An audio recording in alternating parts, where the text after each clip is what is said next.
안녕하세요.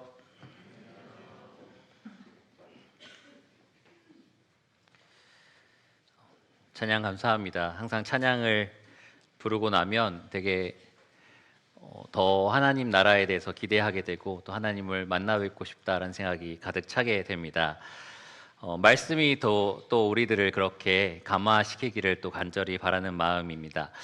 저희가 요한계시록 말씀을 2022년, 그러니까 작년이죠. 1월 9일에 시작을 했고요. 올해 이제 11월에 마무리를 하려고 합니다.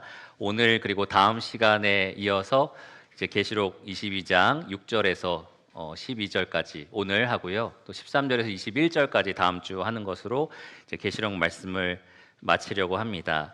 우리가 성경적으로 이 만물의 시작이 어떻게 되었는지 아는 것은 중요한 것고요. 또 그만큼 성경적으로 만물의 끝이 어떻게 될지 아는 것도 중요합니다.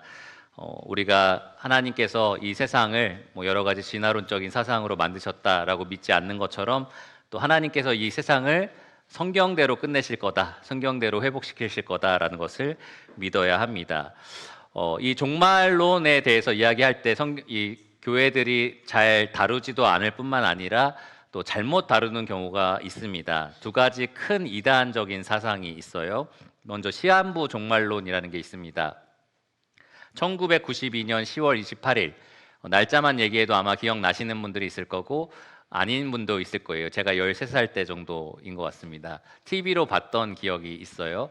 방송 3사 이 마감 뉴스 시간에 생방송으로 한 교회에 모인 사람들, 승천복이라는 흰 옷을 입은 사람들이 막 방방 뛰고 찬양하고 막 울부짖고 기도하면서 12시 정각이 되면 이제 하나님께서 오신다, 예수님이 우리를 데리러 오신다, 이렇게 믿었던 사람들이 있었습니다.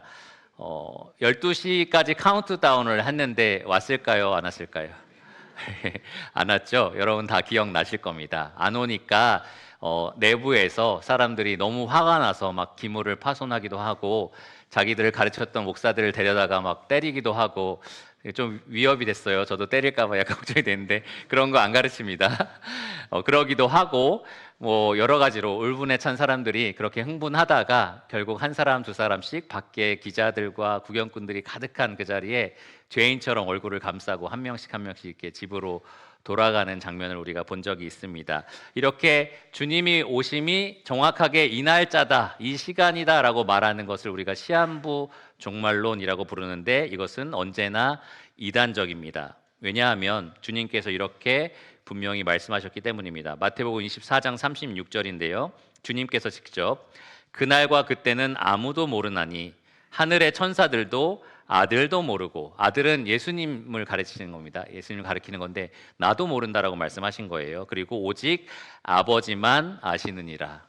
아버지 하나님에게만 속해 있는 시간이라고 말씀을 하셨습니다. 그러니까 이 세상에 그 누군가가 천사로부터 들었다느니 예수님이 꿈에서 알려주셨다느니 하면서 어떤 날짜에 오신다, 어떤 날짜에 세상 끝이 온다, 이런 말들은 다 진실일 수 없다는 거죠. 성경에 위배되는 내용이기 때문입니다. 심지어 예수님은 때와 시기를 알려고 하는 행위 자체를 금지하셨습니다. 사도행전 1장 7절에 보면 제자들이 나와서 주님 이때입니까? 이런 식으로 물어본 거죠. 그러니까 때와 시기는 아버지께서 자기의 권한에 두셨으니 너희가 알 바 아니오. 알 바가 아니라고 하셨습니다. 너희가 알려고 하지 마라. 계산하려고 하지 말고 추측하려고 하지 말라라고 말씀을 하시는 겁니다. 그러니까 여러분, 우리는 지금 이스라엘 국제 정세가 이상해, 세상이 이상하게 돌아가고 있어, 환경 오염이 너무 심각해, 꿀벌이 사라진 지 몇 년째야, 이런 얘기하면서 이제 종말이 가까이 왔다, 세상 끝이 가까이 왔다, 이런 추측들을 하면은 안 되는 겁니다. 하나님께서 너희가 알 바가 아니라고 하셨기 때문입니다. 죄가 지금 만연해서 곧 오실 거다, 이런 말들이 어떻게 보면 임박한 주님의 오심에 대해서 상기할 수 있는 기회가 되겠지만, 그렇지만 우리가 알려고 해서는 안 된다라는 겁니다. 우리가 해야 될 일은 가서 제자로 삼아서 사람들에게 예수님이 분부한 모든 것을 가르치게 하는 것, 그 대사명을 우리가 감당해야 하는 거지, 언제 오실 수도 있고 언제 오실 수도 있고 이런 얘기를 하는 것은 항상 이단적인 사상이다, 이것을 기억하셔야 합니다. 이것이 반대쪽, 한쪽에 치우친 이단적인 사상이라면 반대쪽으로 치우친 이단적인 사상도 있습니다. 우리가 경계해야 할 종말을 바라보는 잘못된 관점인데요. 바로 종말을 부정하거나 무시하는 관점입니다. 그런 일 없어. 이렇게 기록되어 있지만 내 때는 이루어지지 않아. 이런 식으로 이제 느슨하게 미지근하게 바라보는 태도입니다. 사도 베드로는 이러한 사람들이 말세에 일어날 거다라고 분명하게 예언했었습니다. 베드로서 3장 3절에서 5절을 보시면 이렇게 얘기를 했어요. 말세에 조롱하는 자들이 일어날 거다. 무엇을 조롱하냐 하면요, 주님이 강림하신다는 것이 도대체 어디 있느냐, 그런 약속이 도대체 언제 이루어지느냐라는 식으로 조롱을 하는 거죠. 만물이 사라진다고 하더니 지금 창세로부터 지금까지 그대로 있지 않느냐, 그러니까 이 종말에 대한 약속 이루어질 리가 없다, 이런 식으로 부정하고 무시하는 가르침들이 있을 거다라고 경고를 했었습니다. 지금도 있습니다. 그러한 생각들이 이 세상에 가득합니다. 이 거짓 가르침은 시한부 종말론만큼이나 이단적입니다. 왜냐하면 성경은 분명히 내가 진실로 속히 오리라 이렇게 말씀하신 예수님의 증언을 담고 있기 때문입니다. 예수님은 오늘 본문 말씀에서 내가 진실로 속히 오리라 2번이나 강조하여서 반복해서 선포하셨습니다. 그리고 막 살아도 된다? 그렇지 않습니다. 주님은 또 각 사람에게 그가 행한 대로 갚아주리라 이렇게 분명하게 말씀을 하셨습니다. 그러니까 그날을 어떻게든 알려고 하는 노력도 잘못됐고요. 또 그러면 무시하고 부정하는 것도 잘못된 겁니다. 그러면 이 양극단으로 치우친 이단적인 사상이 아니라 성경이 가르치는 종말에 대한 관점을 우리가 어떻게 간직할 수 있을까? 어떻게 이렇게 균형 잡힌 태도를 유지할 수 있을까? 그것이 오늘 본문을 통해서 우리가 배울 수 있는 것입니다. 어떻게 하면 종말의 때와 시기를 알려고 굳이 애쓰려고 하지도 않으면서 동시에 주가 속히 오신다는 것을 우리가 늘 상기하면서 살 수 있을까? 어떻게 종말에 관한 말씀이 속히 이루어질 것이다, 이렇게 우리가 생각을 하면서 올바른 근거를 가지고 그렇게 믿고 살아갈 수 있을까? 과도한 관심 혹은 잘못된 열정을 쏟아붓는 게 아니라 건강한 관심을 가지고 그리고 경건한 열정을 이 주 오심을 향해서 쏟아볼 수 있는 그러한 성도로 어떻게 살 수 있을까? 오늘 본문이 여러분에게 가르쳐주는 내용입니다. 요한계시록의 에필로그와 같은 내용입니다. 그동안 앞으로 일어날 하나님께서 계획하신 미래의 일들을 환상으로 보기도 하고 듣기도 했었는데요. 모든 계시가 끝났고요. 이제는 마지막으로 당부하는 말, 권면하는 말이 남았습니다. 그게 바로 이 22장 6절에서 21절까지 해당되는 말씀입니다. 특별히 오늘은 6절에서 12절까지 말씀을 통해서 세 사람의 증언을 통하여 주가 속히 오신다라는 가르침을 여러분에게 전달하기 원합니다. 첫 번째 이 말을 하는 존재는 바로 천사인데요. 6절에 나와 있고요. 두 번째로 이 속히 오겠다라고 말씀하신 분은 예수님인데 7절과 12절에 각각 증언을 하십니다. 그리고 마지막 8절에서 11절까지는 이 책을 기록한 요한, 사도 요한이 이 천사에게 받아서 말한 내용으로 이 때가 가까이 왔다라는 것을 분명하게 선포합니다. 그러면 여러분 찾으신 줄 알고 본문 말씀을 읽고 각각의 증언을 통해서 주가 속히 오실 것이다 라는 진리를 여러분에게 전달하겠습니다. 본문 말씀 22장 6절에서 12절입니다. 또 그가 내게 말하기를 이 말은 신실하고 참된지라 주 곧 선지자들의 영의 하나님이 그의 종들에게 반드시 속히 되어질 일을 보이시려고 그의 천사를 보내셨도다. 보라, 내가 속히 오리니 이 두루마리의 예언의 말씀을 지키는 자는 복이 있으리라 하더라. 이것들을 보고 들은 자는 나 요한이니 내가 듣고 볼 때에 이 일을 내게 보이던 천사의 발 앞에 경배하려고 엎드렸더니 그가 내게 말하기를 나는 너와 내 형제 선지자들과 또 이 두루마리의 말을 지키는 자들과 함께 된 종이니 그리하지 말고 하나님께 경배하라 하더라. 또 내게 말하되 이 두루마리의 예언의 말씀을 임봉하지 말라. 때가 가까우니라. 불의를 행하는 자는 그대로 불의를 행하고 더러운 자는 그대로 더럽고 의로운 자는 그대로 의를 행하고 거룩한 자는 그대로 거룩하게 하라.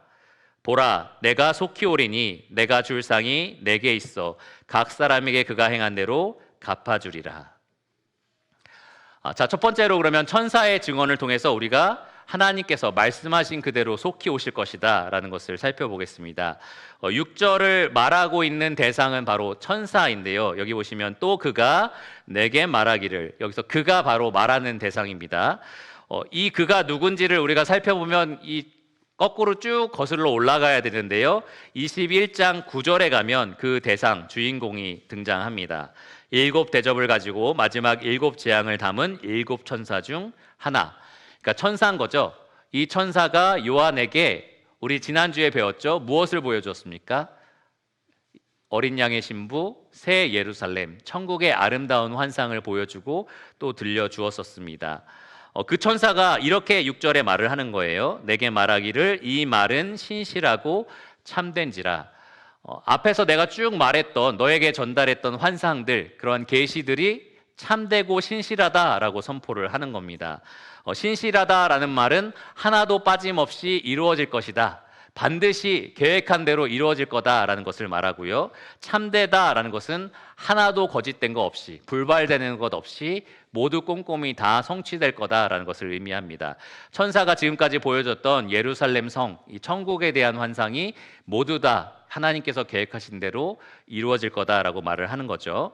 하나님이 계시하신 거고 천사가 요한에게 전달해 준 건데, 이것이 신실하고 참된 이유는 그 계시자이신 하나님께서 신실하시고 참된 분이시기 때문입니다. 하나님은 한 번도 신실하지 않은 말씀을 하신 적이 없어요. 이루어지지 않는 말을 그냥 허투루 하신 적이 없으십니다. 하나님은 한 번도 거짓을 말씀하신 적이 없습니다. 그 입에서 나갔는데 아무것도 이루지 않고 다시 돌아오는 말은 없다는 겁니다. 항상 말씀하신 그대로 반드시 그것을 이루시는 분입니다. 그러니까 요한이 본 이 천국에 대한 환상, 모든 것이 다 속속들이 이루어질 거다라는 거예요. 작은 것 하나도 허구로 드러남이 없이 철저하게 하나님이 계획하신 대로 그대로, 그 방법대로 그때에 이루어질 것을 지금 천사가 선포를 한 겁니다.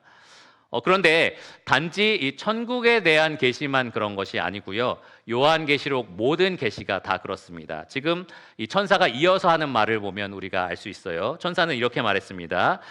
6절에 보시면 이 말은 신실하고 참된지라 주 곧 선지자들의 영의 하나님이 그의 종들에게 반드시 속히 되어질 일을 보이시려고 그의 천사를 보내셨도다.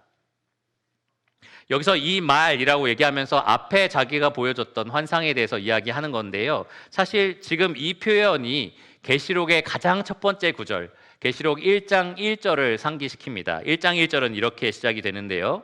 제가 읽어드리겠습니다. 예수 그리스도의 계시라. 이는 하나님이 그에게 주사 반드시 속히 일어날 일들을 그 종들에게 보이시려고 그의 천사를 그 종 요한에게 보내어 알게 하신 것이라.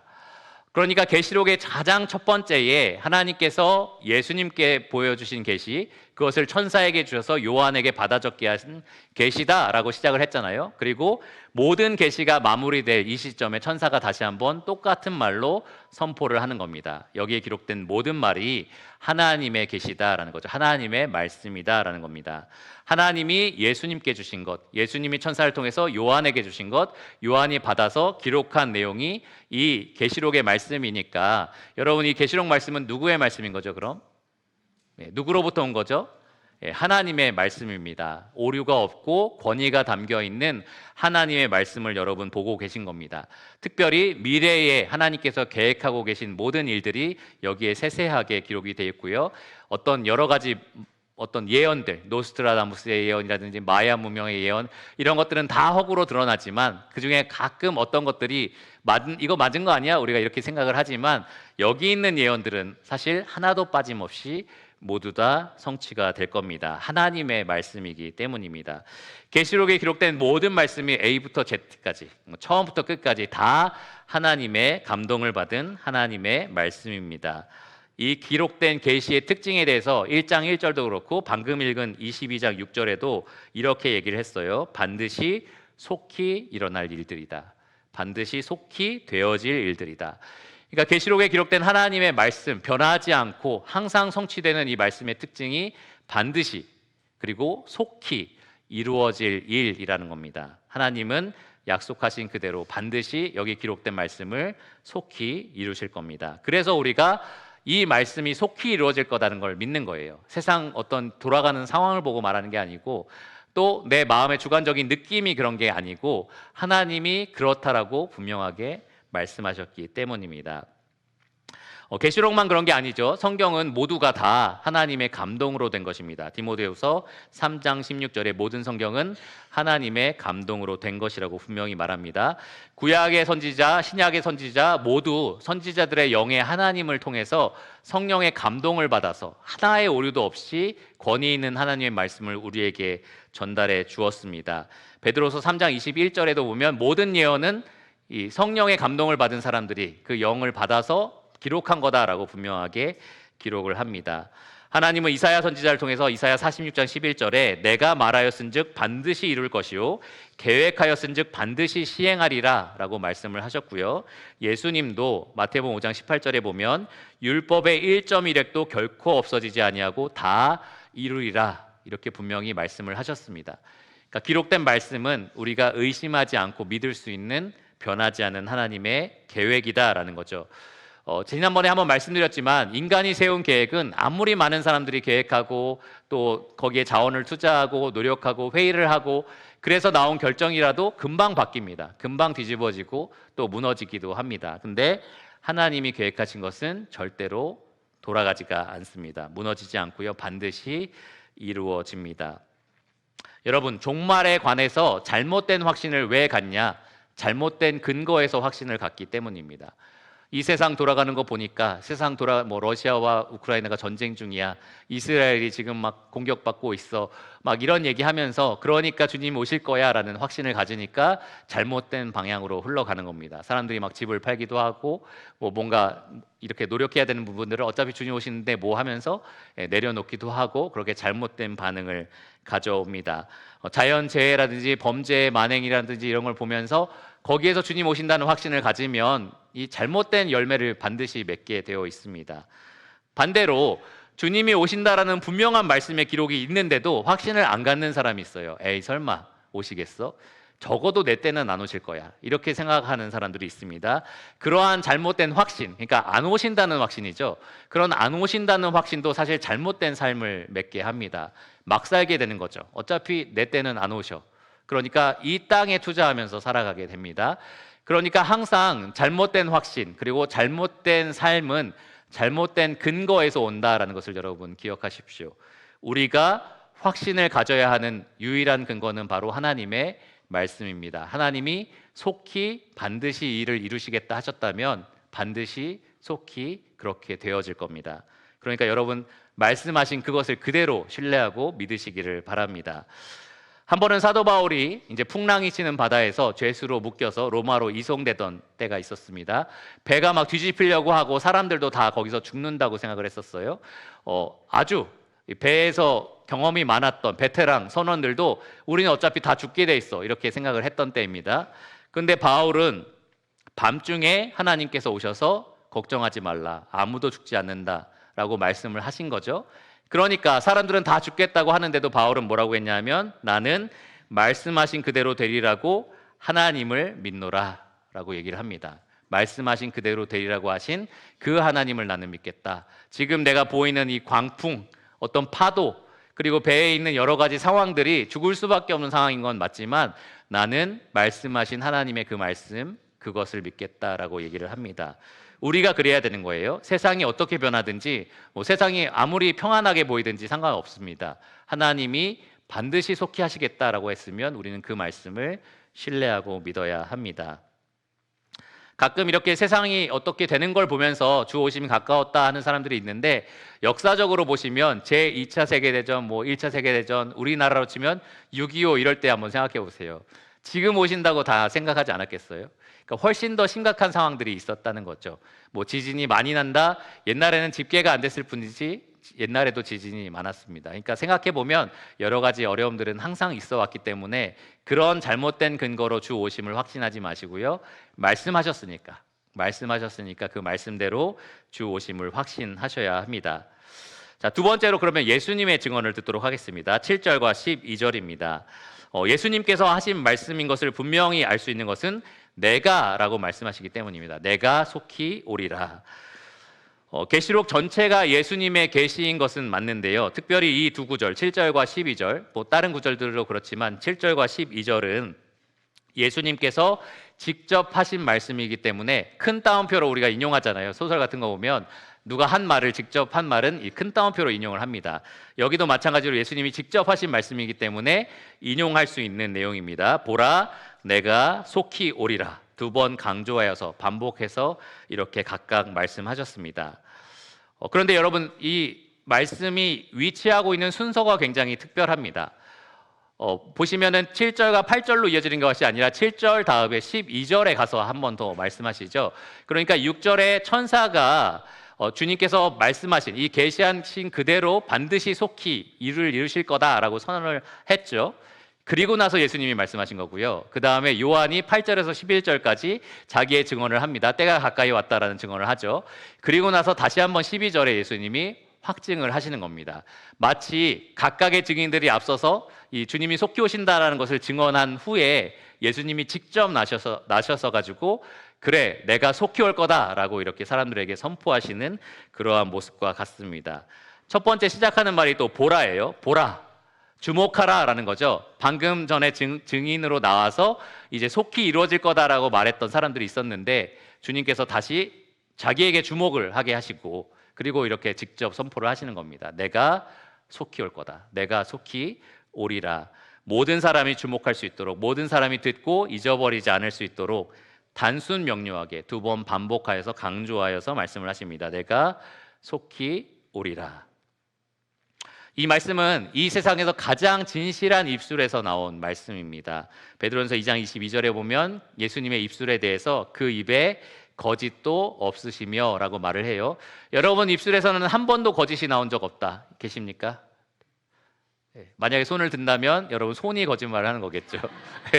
입술은 아니지만 거짓말 할 때가 있을 겁니다. 여보 이거 얼마야? 라고 했을 때 그거 한 10,000원 정도 돼. 이렇게 좀 깎아서 얘기하신 분 있다면 여러분 손 드셔야 됩니다. 아니 손을 안 드셔야 됩니다. 거짓말을 하게 되는 거죠. 우리는 살면서 크고 작은 거짓을 말하게 되는데요. 한 번도 그 입에 거짓이 없으신 분이 바로 이 예수님이십니다. 그분이 말씀하신 거예요. 내가 속히 오겠다. 그래서 우리는 그분의 증언을 온전히 신뢰할 수 있습니다. 거짓 없는 그분이 하신 말씀이기 때문에 반드시 이렇게 된다라고 우리가 믿을 수 있는 거죠. 또한 이 증언, 내가 속히 오겠다라는 이 증언은 우리를 세상에서 가장 사랑하신 분의 증언입니다.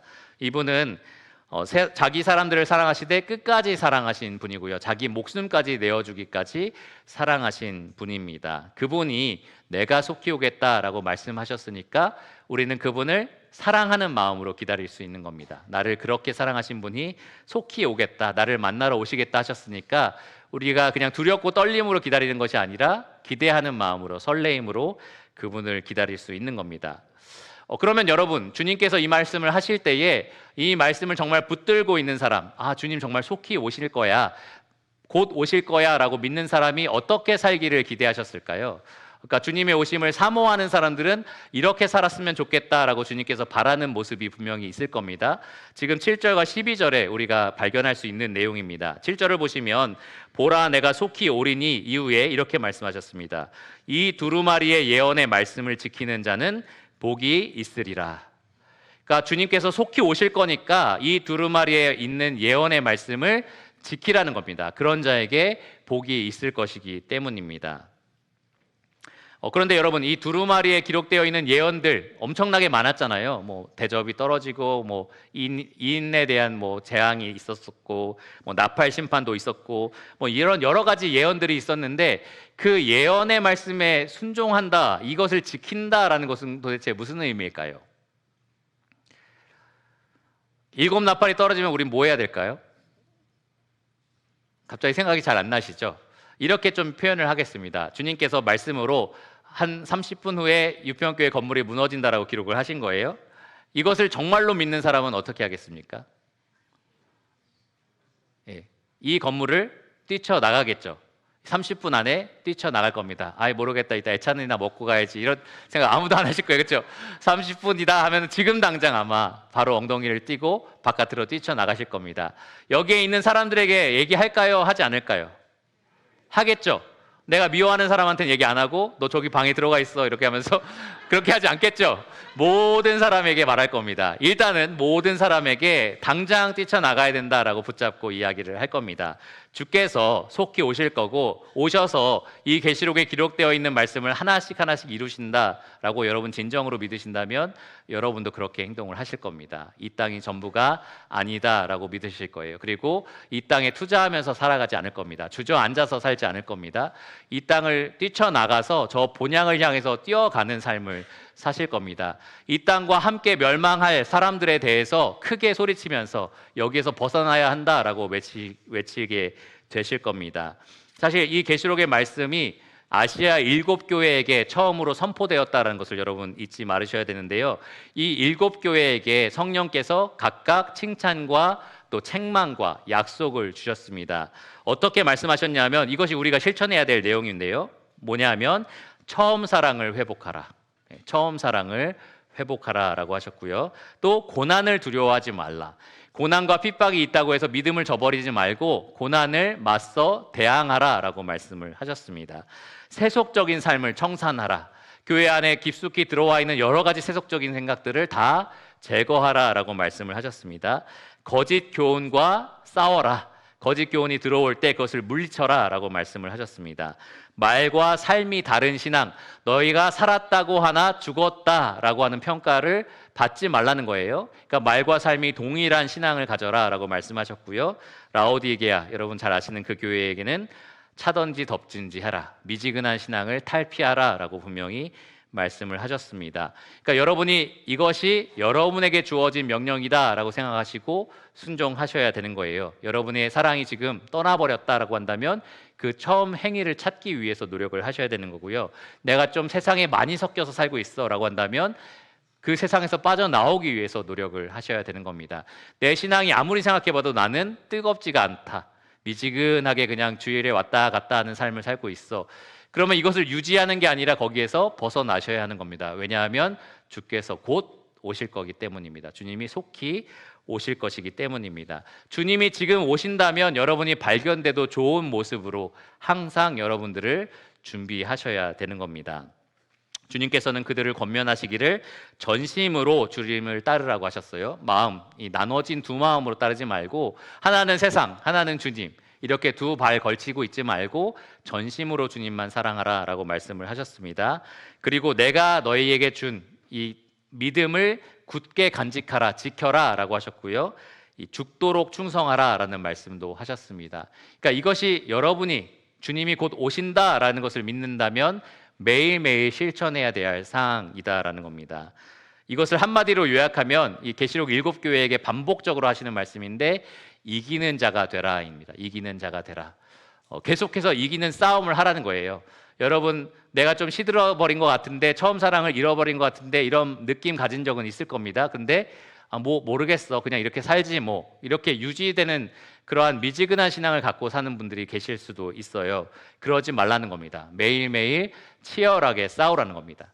오늘 미지근해졌으면 내일 다시 뜨거워지려는 싸움을 하라는 거예요. 오늘 세상에 물들었으면 내일 다시 거룩함을 입는 싸움을 싸우라는 겁니다. 나의 신앙을 계속해서 돌아보는 그러한 삶을 사는 겁니다. 왜냐하면 오늘 주님이 오실 수도 있기 때문입니다.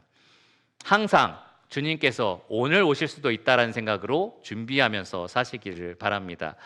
주님께서 오신다면 여러분 어떤 모습으로 발견되기를 원하세요?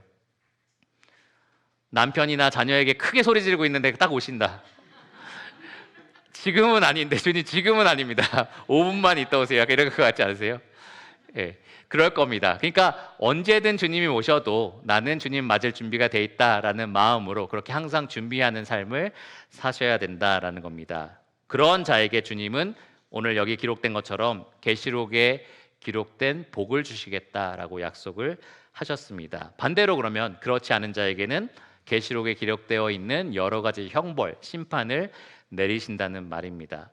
한 가지 흥미로운 게 이 아시아 7교회에게 이기는 자에게는 하면서 약속을 하시는데요. 생명나무를 주시겠다, 생명책에서 이름이 지워지지 않게 하시겠다, 둘째 사망을 면하게 하시겠다, 이런, 그러니까 구원받은 사람들이 당연히 받을 것 같은 것들을 약속을 하세요.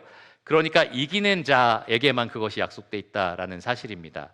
이기지 않는 자, 내 신앙을 그냥 미지근하게 계속해서 방치해 놓은 사람은 사실은 현실적으로 내가 그리스도인이 아니다라는 분명한 증거를 보여주는 삶을 사는 겁니다. 그만큼 이 계시록은 흑백으로 아주 명백하게 우리를 결정하게 만듭니다. 내가 어디에 속해 있는지를 돌아보게 한다는 거죠. 주가 오심이 가까웠다면 여러분 어디에 속해 있는지를 분명하게 하셔야 합니다. 여러분이 정말 주님을 기다리는지 기다리지 않는지 알아보는 방법이 있습니다. 나는 주님이 오심을 기다린다. 주님이 속히 오실 줄을 믿고 기다리고 있다. 저 뒤에 한 명이 들고 있고요. 2명, 3명, 4명 정도 있습니다. 네, 저 더 들고 계시는데요. 나는 기다리지 않는다. 신경 쓰지 않는다.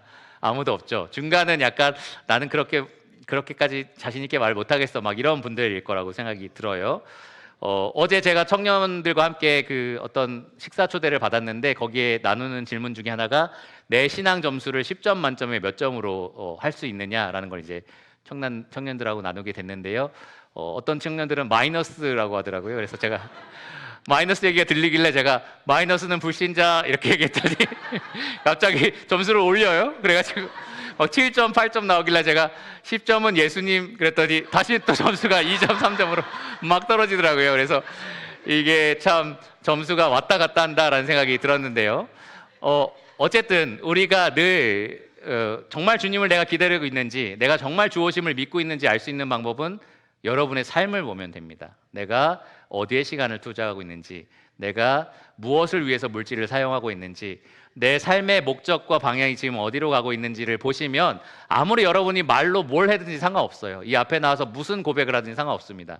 여러분의 삶을 보면 여러분이 정말 주님을 기다리고 있는지 아닌지를 알 수가 있습니다. 주가 속히 오실 것을 믿는 자는 반드시 이기는 자의 삶을 삽니다. 항상 이긴다는 말씀을 드리는 게 아니에요. 질 때도 있습니다. 근데 져서 주저앉아서 계속 누워있는 삶을 사는 게 아니다는 거죠. 계속 이기려고 싸우는 삶을 사는 겁니다. 왜냐하면 최후 승리를 주님께서 약속하셨기 때문입니다. 그래서 다시 주님이 주신 힘으로 일어나서 싸우고, 넘어져도 다시 일어나서 또 싸우고, 이러한 삶을 사는 사람이 주 오심을 기다리는 사람입니다. 반대로 그러면 믿지 않은 사람은 어떤 삶을 사느냐? 주를 향한 사랑을 잃어버렸는데 계속 방치된 삶을 살아갑니다. 고난이 임하면 믿음이 조금 있는 것 같다가도 고난이라든지 어떤 유혹이 있으면 금방 그 믿음을 부정하면서 살아갑니다. 세속적인 삶을 살고요. 거짓 교훈에 항상 속고 신앙의 고백과 신앙의 실천이 항상 따로 노는 그러한 상태를 유지합니다. 항상 미지근한 삶을 살고 있는데 전혀 변화가 없는 그러한 삶을 삽니다. 그러한 삶을 살다가 주님을 맞이한다면 마치 도둑이 침범하는 것처럼 갑작스러울 거예요. 그래서 계시록 3장 3절에 보면 예수님이 이렇게 말씀하셨습니다. 회개하라. 만일 일 깨지 아니하면, 일 깨다는 것은 정신 차리다는 거예요. 정신 차리지 않으면 내가 도둑같이 이르리니 어느 때에 너에게 이르는지 네가 알지 못하리라. 그러니까 그렇게 미지근하게 살다가는 주께서 갑자기 도둑처럼 닥쳐서 그 사람에게 벌을 내리시게 될 겁니다. 그러니까 주님이 속히 오신다는 이 가르침은 항상 우리를 긴장하게 해요. 건강한 긴장을 주는 거죠. 항상 적극적으로 내 삶을 돌아보게 합니다. 항상 즉각적인 회심을 우리에게 요구합니다. 근본적인 변화를 우리에게 요구하는 거예요. 아니 몰라, 뭐 잘 되겠지, 뭐 점점 살다 보면 점점 더 성숙하겠지, 뭐 이런 게 아니라 주가 곧 오신다고 하면은 뭐 남은 날이 많이 남았으면 그렇게도 할 수 있지만 주가 곧 오실 수도 있다라는 이 가르침은 항상 우리를 지금 변화시킵니다. 지금 회심하라고 요구합니다. 지금 즉각적으로 반응하라고 우리에게 가르칩니다. 오늘 주가 오신다라고 생각하고 항상 준비된 삶을 사시기를 바랍니다. 주님의 속히 오심은 단지 이 경고의 알람 소리가 아니고요, 승리를 알리는 나팔 소리이기도 합니다. 12절을 보시면 이렇게 말하고 있어요. 12절에 보라 내가 속히 오리니, 이후에 주님이 이렇게 말씀하셨습니다. 내가 줄 상이 나에게 있어 각 사람에게 그가 행한 대로 갚아주리라. 여러분, 주님의 본심은 아무도 멸망하지 않는 겁니다. 모두 다 회개하기에 이르기를 주님은 원하십니다. 예수계시 18장 23절 말씀해 보면 내가 악인이 이렇게 멸망하는 것을 기뻐하지 않는다라고 주님이 본심을 드러낸 적이 있으세요? 주님은 사실 모든 사람이 구원에 이르기를 원하십니다.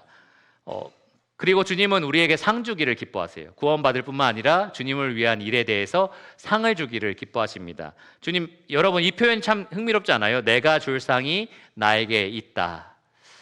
제가 얼마 전에 조카가 생일이라서 별의 컵이 인형을 사달라고 그래가지고 인형을 샀는데요. 집에 도착하고 이제 주기 전에 좀 남은 거죠. 그래서 집에 도착하자마자 제 방에 두고 있는데 그렇게 기쁠 수가 없어요. 이거를 받으면 얼마나 기뻐할까? 그러면서 너무 마음이 기쁘더라고요. 그러면서 화상 채팅을 바로 했습니다. 도착하자마자 해가지고 여기 나 봐라 이렇게 하면서 선물을 살짝 비추는 거죠. 그리고 이거 봐라 라고 하면서 얼마나 기뻐하나 이거를 보면서 너무 제가 마음이 참 기뻤습니다. 근데 제가 그 마음이 생각이 나더라고요. 나에게 줄 상이 내게 있다. 하나님께서 우리를 위해서 상을 주시기 위해서 기쁨으로 준비하고 계시는 그러한 모습입니다. 하나님은 여러분 한번 잘못 한번 해봐 내가 막 천둥 내린다 막 이렇게 하시는 분이 아니에요. 우리에게 쏟아질 심판과 모든 진노를 그 아들에게 쏟으신 분이잖아요. 그것으로 하나님 우리 얼마나 사랑하시는지 확증을 이미 하셨습니다. 하나님의 본심은 여러분이 주를 위해서 하는 모든 것들에 상을 베풀기를 원하십니다. 그 상을 준비하고 계시고요. 그 상을 할 수만 있다면 보여주기를 원하시는 거죠. 여기 너희들을 위한 상이 나에게 있어 라고 말씀을 하시는 겁니다. 그리고 나서 이렇게 말씀하세요. 각 사람이 행한 대로 갚아주리라. 주님은 지극히 작은 자에게 한 것을 주님에게 하신 것으로 알고 그렇게 갚아주실 겁니다. 이 표현이 좀 무섭게 느껴지시는 분도 있을 거예요. 행한 대로 갚아주신데, 근데 이거 사실 되게 기쁘고 즐거운 얘기입니다. 상 주신다는 얘기입니다. 그러니까 주님은 지극히 작은 일에 대해서도 분명히 상을 주실 겁니다. 가령 여러분이 주님의 이름으로 작은 물 한 잔 누구에게 건네주는 일이 있더라도 그것을 주님은 상을 주실 겁니다. 잃지 않게 하실 겁니다. 그러니까 여러분 지금 주님을 위해서 봉사하고 헌신하는 모든 것들에 대해서 상이 있다라는 것을 반드시 기억하시기를 바랍니다. 마치고 애찬 당번하시는 분 기쁘세요? 상이 있습니다. 기쁘십니까?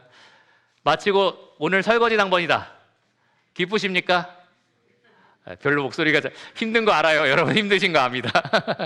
왜 이렇게 자꾸 중간에 사람이 안 나와서 내가 매주 하지 막 이런 분도 있을 거예요. 근데 상이 있습니다.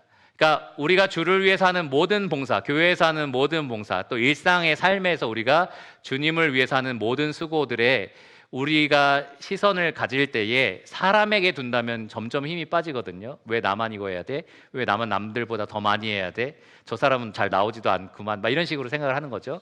근데 그 시선을 상 주실 분에게 두면 사실 감사가 되는 겁니다. 이 모든 것들에 하나님이 상을 주실 거다. 여러분 흔들리지 말고 그 상 주시는 분을 바라보시고 그분이 속히 오셔서 여러분 행한 모든 것들에 보상하실 것이다 라고 기억하시기를 바랍니다. 가끔 이 강단에서 그런 말 한 적 있잖아요. 설거지하면 1억이다 하실 분 막 이러면 다 손들잖아요. 근데 여러분 1억은 그냥 이 땅에서 그냥 재가 돼버릴 재물이지만 우리가 하늘나라에서 받을 상급은 영원히 가치 있는 빛나는 상급입니다. 그 상을 위해서 썩지 않는 상급을 위해서 일하시는 것을 결코 수고스럽게 여기지 마시고요. 기쁨으로 감당하시기를 바랍니다. 속히 오셔서 주가 상을 주실 겁니다. 고린도전서 15장 58절에 보면 바울은 이렇게 말을 했습니다. 그러므로 사랑하는 내 형제들아 견실하며 흔들리지 말고 굳게 서 있으라는 거예요. 흔들리지 말라는 겁니다. 시선이 자꾸 딴 데로 분산되는 것을 막고 가만히 서 있으라는 거예요. 왜 그러냐? 항상 주의 일에 더욱 힘쓰는 자들이 되라. 이는 너희 수고가 주 안에서 헛되지 않은 줄 알미라. 주님 안에서 여러분의 모든 수고가 헛되지 않습니다. 그 주님 안에서 수고하는 것들에 여러분 힘쓰시기를 바랍니다. 주님이 속히 오셔서 반드시 보상하실 겁니다. 마지막 세 번째, 요한의 증언을 들을 차례입니다. 8절에서 11절까지 이 증언의 내용은 때가 가깝다라는 겁니다. 8절에서 11절까지의 내용은 분명히 요한이 말하는 내용입니다. 8절 보시면 이것들을 보고 들은 자는 나 요한이니, 요한이죠. 그러니까 요한이 하는 말이에요. 그런데 요한이 지금 이 기록되어 있는 예언이 참되다라는 증거로서 자기 자신을 증인으로 내세우고 있는 거예요. 그래서 두 번이나 반복해서 내가 보고 들었다, 내가 보고 들었다라는 얘기를 합니다. 8절을 보시면 이것들을 보고 들은 자라고 소개하고 또 이어서 내가 듣고 볼 때에 라고 얘기를 하는 거예요. 계속해서 내가 직접 봤다, 내가 직접 들었다라는 말을 강조해서 하는 겁니다. 왜 이렇게 말을 할까요? 여기 기록된 것이 진짜 참되다라는 것을 강조하기 위해서입니다. 만일 여러분이 진짜 이 계시록에 기록되어 있는 환상을 보셨다면 천국이라든지 하나님 하실 일들에 대해서 들었다면 여러분도 그러지 않을까요? 나 직접 들었어요. 나 진짜 천국에서 어떻게 됐는지 다 환상으로 봤어요. 여러분도 그러실 겁니다. 이게 그냥 허구가 아니라 진짜 내가 경험한 거예요 라고 말을 할 겁니다. 요한이 지금 그렇게 강조하면서 내가 직접 봤다라고 증거를 하는 겁니다. 근데 이 요한의 말이 진짜 참이다라는 것을 우리에게 입증해주는 좀 흥미로운 여기 증거가 하나 나오는데요. 바로 8절 하반절과 9절에 기록되어 있는 요한의 실수입니다. 요한의 실수 보시면 제가 읽겠습니다. 내가 듣고 볼 때에 이 일을 내게 보이던 천사의 발 앞에 경배하려고 엎드렸더니 그가 내게 말하기를 나는 너와 너의 형제 선지자들과 또 이 두루마리의 말을 지키는 자들과 함께 된 종이니 그리하지 말고 하나님께 경배하라 하더라. 그러니까 요한이 지금 천사 숭배의 실수를 저지를 뻔한 거예요. 조금 흥미롭죠. 어떻게 요한이 그럴 수 있었을까? 근데 여러분 한번 생각해 보세요. 요한은 지금 거의 압도된 환상이라든지 경이로운 장면을 본 겁니다. 아주 놀라운 소리를 다 들은 거예요. 세상의 끝에 대한 이야기나 환상을 봤던 다니엘은 한번 졸도할 뻔한 적도 있었습니다. 그러니까 그러한 놀라운 것들을 지금 이 요한이 본 거죠. 그러니까 그 앞에 광채로 빛나는 천사를 봤을 때 경배해야겠다라는 생각이 들었던 겁니다. 그래서 경배를 하려고 엎드렸는데 그 천사가 말을 하는 겁니다. 경배할 대상은 오직 하나님 한 분뿐이다. 이 말씀을 계시한 분은 하나님이시고 선지자들은 그 계시를 받은 사람일 뿐이고, 그리고 이 말씀을 지키는 너와 형제된 이 선지자들, 또 두루마리의 말을 지키는 성도들이죠. 그 성도들은 다만 계시를 따르는 사람일 뿐이고 천사인 나는 그 계시를 전달한 사람일 뿐이고, 그러니까 계시자인 하나님만 예배해야 된다, 그분만 경배해야 된다라는 얘기를 하는 겁니다. 그러니까 천사 숭배에 빠질 뻔한 그 실수를 이 천사가 바로 잡아주는 장면인 거죠. 계시록에는 19장에도 똑같은 장면이 하나 또 나옵니다. 그런데 여러분 볼 때는 이게 왜 굳이 여기에 기록되어 있을까 싶을 거예요. 없어도 사실 상관없을 것 같은데 굳이 왜 이게 기록되어 있을까? 사실 이 사도 요한의 위치를 생각해 보면, 또 그때 상황을 보면 안 기록하는 게 훨씬 더 좋았을 겁니다. 제가 만약에 저자라고 할지라도 이런 나에게 부끄러움이 될 만한 내용은 안 적었을 것 같아요. 그리고 요한은 지금 마지막 남은 사도입니다. 그 당시에 있었던 많은 교회들에게 아버지처럼, 영적인 아버지처럼 사도로 이렇게 추앙받는, 존경받는 사람이었던 거죠. 그런데 이런 실수들을 적는 게 조금 이상하잖아요. 그리고 당시에는 천사 숭배의 죄들이 있었습니다. 그래서 히브리서 말씀에 보면은 그런 죄들을 멀리하라라는 그런 권면도 나와 있어요. 그런데 요한이 직접 자기가 그럴 뻔했다라는 얘기를 여기 직접 기록을 한 겁니다. 이걸 통해서 우리가 알 수 있는 것은 하나인데요. 바로 요한은 자기가 보고 듣고 경험한 모든 것들을 빠짐없이 기록하기를 원했다라는 겁니다. 자기의 실수마저 다 기록하여서 남김없이 이 계시를 듣는 사람들이 알기를 원했다라는 거죠. 이것만 봐도 우리는 이 계시록의 기록이 참되다라는 것을 알 수가 있습니다. 우리가 또 주목해야 되는 것은 사실 10절과 11절의 말씀입니다. 직접 보고 들은 이 증언자인 요한이 남긴 10절과 11절 말씀, 천사가 요한에게 했던 말인데요. 이렇게 기록이 되어 있습니다. 또 내게 말하되 이 두루마리의 예언의 말씀을 임봉하지 말라. 때가 가까우니라. 불의를 행한 자는 그대로 불의를 행하고 더러운 자는 그대로 더럽고 의로운 자는 그대로 의를 행하고 거룩한 자는 그대로 거룩하게 하라.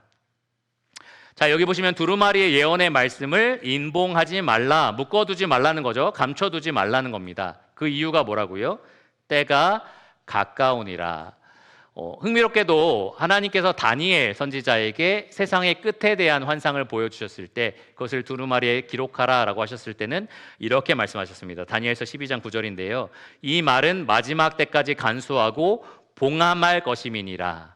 그러니까 가둬두라는 겁니다. 묶어두라는 거죠. 보여주지 말라는 겁니다. 아직 마지막 때가 이르지 않았기 때문에 그런 거죠. 근데 요한한테는 임봉하지 말라, 열어두라는 겁니다. 왜 그럴까요? 때가 가깝기 때문에 모든 사람이 그것을 언제든지 읽고 경고를 받고 반응할 수 있도록 그렇게 열어두라라고 말씀을 하셨습니다. 그만큼 주가 진실로 속히 오실 것이기 때문에 그렇습니다. 많은 사람들이 이 계시록 말씀을 대할 때, 특별히 교회가 우리랑 상관없어요, 우리는 뭐 어차피 우리에게 직접적으로 전달되는 내용이 아닌데 막 이렇게 말씀하시는 분들도 있어요. 그런데 그렇지 않습니다. 하나님께서는 우리에게 임봉하지 않은 이 두루마리의 말씀을 주셨습니다. 언제든지 우리가 읽고 경고를 받고 반응할 수 있도록 그렇게 하신 겁니다. 계시록 말씀은요, 성령이 오늘날 그리고 바로 지금 교회인 여러분에게 들려주시는 하나님의 말씀입니다. 칭찬과 책망과 격려와 약속의 이 말씀을 여러분 듣고 반응하셔야 됩니다. 귀 있는 자는 들을지어다. 성령은 여러분에게 말씀하고 계십니다. 근데 11절 말씀은 참 흥미롭죠. 뒤에 있는 말씀, 거룩한 자는 거룩하게 하고 또 의로운 자는 그대로 의를 행하고, 이건 이해가 됩니다. 그렇게 계속 잘 살아라 라는 말이니까. 근데 왜 불의를 행하는 자와 더러운 자에 대해서 그대로 그렇게 살아라 라고 하셨을까?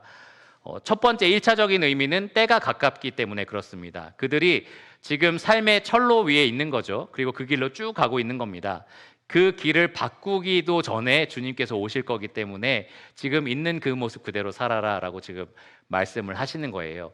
그들이 깨닫고 이제 돌이켜야겠다라고 어물쩍거리고 그런 시간에 벌써 주님은 오실 거기 때문에, 그만큼 때가 가깝기 때문에 그래서 지금 그대로 그냥 살아라 라고 1차적으로 말씀을 하신 겁니다. 우리가 보통 종말하면 저 멀리 언젠가 펼쳐질 일이라고 생각하기가 쉬워요. 지금은 나랑 아무런 상관이 없는 일.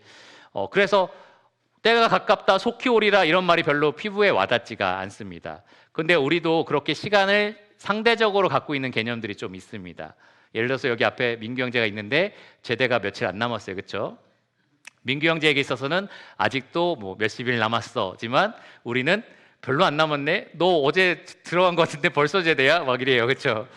예, 그러니까 저 어느 때에 있을 거다라고 생각하면서 그 날짜를 계산해 보면 멀리 남은 것만 같은데, 사실 우리 삶을 살다 보면 그날은 어느새 와 있습니다. 왜냐하면 우리도 모른 채 시간이 계속해서 그 날짜를 향해서 가고 있기 때문입니다. 멈춰 있는 게 아니고요, 흘러가고 있다라는 겁니다. 저는 이것을 모래시계와 같다라고 생각이 들어요. 하나님의 종말에 대한 이 모래시계가 있는데 계속해서 모래는 지금 빠져나가고 하나님의 때에 점점 가까이 다가오고 있는 겁니다. 우리는 모르고 있어도, 우리는 언제 도대체 저게 다 흘러내릴까 싶어도 항상 매 순간 지금도 그 하나님의 모래시계는 밑으로 떨어지고 있다라는 사실을 기억하셔야 됩니다. 때가 그만큼 점점 더 가까이 오고 있다라는 겁니다. 또 하나의 비유는 도미노가 생각이 났어요. 뭐냐면 우리가 종말은 마치 하나님이 저 끝에까지 기다리고 있다가 자 이제 종말 계획을 이제 시작해야겠다라고 하면서 그때부터 시작되는 무언가라고 우리가 쉽게 생각하는데 그렇지 않다는 거죠. 도미노 여러분 한번 해본 적 있으십니까? 맨 처음 블럭을 넘어뜨리면 마지막 블럭까지 계속해서 같은 속도로 넘어지죠. 계속해서 똑같이 넘어지게 됩니다. 중간에 멈추는 것도 없고 계속해서 넘어지고 있는 상태다라는 거죠. 하나님께서 이 창세전에 계획하신 모든 것들이 창세로부터 하나씩 넘어지면서 성취가 되고 있습니다. 이 종말에 대한 계획도 마찬가지입니다. 우리는 저 멀리 언젠가 하나님이 시작하시겠지 뭐라고 생각할지 모르지만 사실 지금도 그 종말의 계획을 향해서 하나씩 하나님 계획하신 것들이 이루어지고 있다라는 거죠. 그리고 언젠가 정말 이 기록된 것들이 성취되는 날이 임하게 될 겁니다. 그때가 돼서는 우리가 이렇게 빨리 임했어? 이렇게 빨리 시작이 돼? 라는 생각을 하게 될 겁니다. 여러분의 시간만 흐른 게 아니고요, 하나님의 시간도 흐르고 있다는 사실을 꼭 기억하시기를 바랍니다.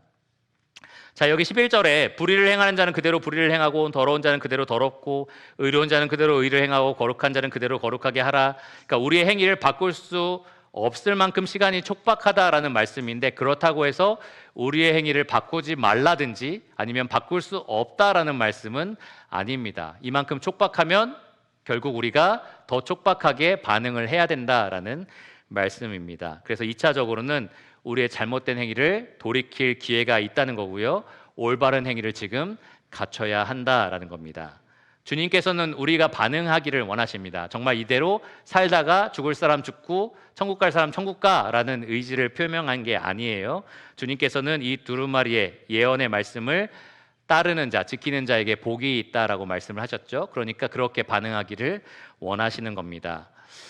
특별히 이 행위에 대해서 계시록이 굉장히 강조를 합니다.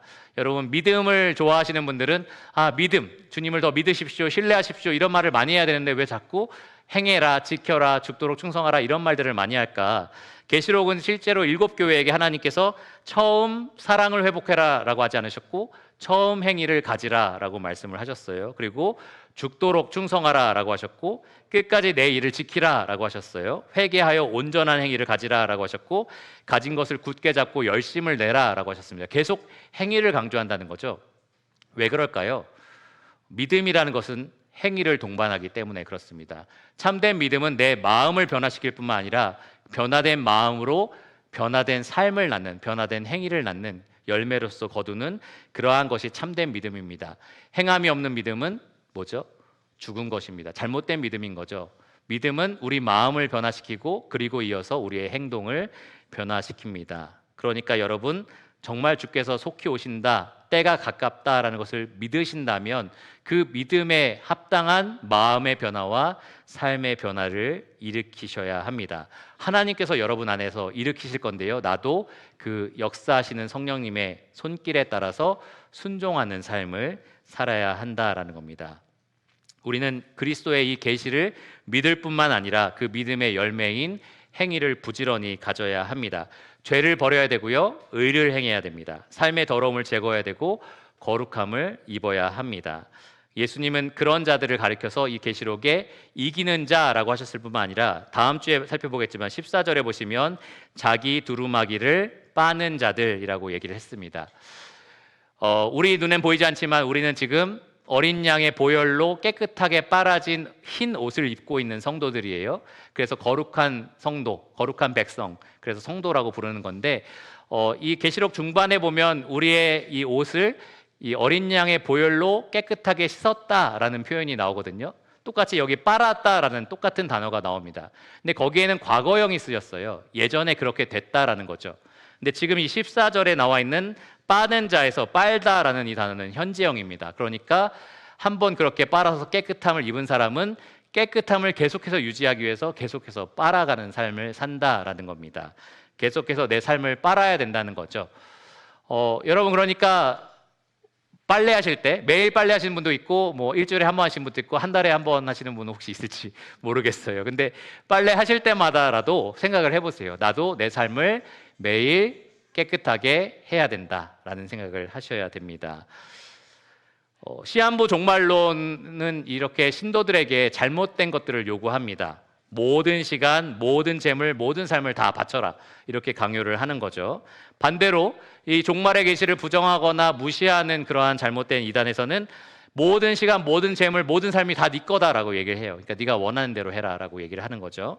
그러니까 이 두 양극단에 우리는 치닫지 않도록 노력을 해야 됩니다. 성경적인 종말론은 우리에게 엄청난 자유를 허용합니다. 네가 원하는 대로 시간과 재물과 너의 삶을 다 사용할 수 있어, 선택할 수 있어라고 자유를 허용을 하지만 동시에 아주 강력한 힘으로 그것을 누구를 위해서 쓸지 또 무엇을 위해서 사용할지 잘 생각하라라고 분명한 방향을 제시합니다.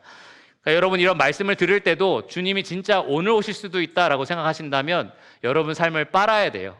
그러니까 내 삶에 정말 더럽혀진 부분 없나? 이걸 빨리 청산해야겠다. 이렇게 생각하시면 안 되는 거죠. 내가 지금 분노를 잘한다는 거 알아. 내 삶에 지금 이 정도의 죄를 허용하고 있다는 거 알아. 근데 10년 동안 차근차근 해결해 나갈 수 있어. 이렇게 생각하시면 안 되는 겁니다. 왜? 10년 후에 오신다는 보장이 없으니까. 우리는 속히 오시는 주님을 믿고 사는 사람들입니다. 오늘 오실 수도 있는 주님을 믿고 있는 사람들입니다. 지금 내가 뭔가 불편한 마음을 갖고 있고 더럽혀진 마음을 갖고 있고 뭔가 미지근한 상태에 머물러 있다면 지금 당장 그것을 손봐야 하는 겁니다. 빨아야 되는 거죠. 계속 빨아가는 삶을 그렇게 사셔야 하는 겁니다. 여러분의 시간, 여러분의 물질, 여러분의 삶 전체가 지금 무엇을 위해서 투자되고 있는지를 잘 생각해 보시기를 바랍니다. 어떤 면에서 우리 삶은 어디에 투자할까의 싸움인 것 같아요. 여러분의 인생 전체를, 여러분의 시간과 물질을 이 하늘나라에 투자한다면 주께서 속히 오셔서 그에 상응하는 엄청난 30배, 100배 되는 그러한 축복으로 여러분에게 보상하실 거지만 내가 이 땅에 온통 쏟아붓고 살았다면 이 땅이 불타는 것처럼 내가 쏟아부은 모든 것들이 다 불타서 사라지게 될 겁니다. 그러니까 여러분의 삶을, 여러분의 시간을, 여러분의 삶 전체, 목숨 전체를 하나님을 위해서 땅을 바라보지 말고 하늘을 바라보면서 땅에 투자하지 마시고 하늘에 투자하시는 그러한 삶을 살아가시기를 바랍니다. 그것이 언젠가 내가 이루어질 일이지 뭐, 언젠가 내가 그런 모습이 되겠지 뭐가 아니라 오늘 그것을 실천하시고요. 내가 할 수 있는 일들을 하시기를 바랍니다. 그게 내가 속히 오리라 라는 주님의 믿음, 이 말씀을 믿고 사는 사람들의 합당한 삶입니다. 기도하고 말씀을 마치겠습니다.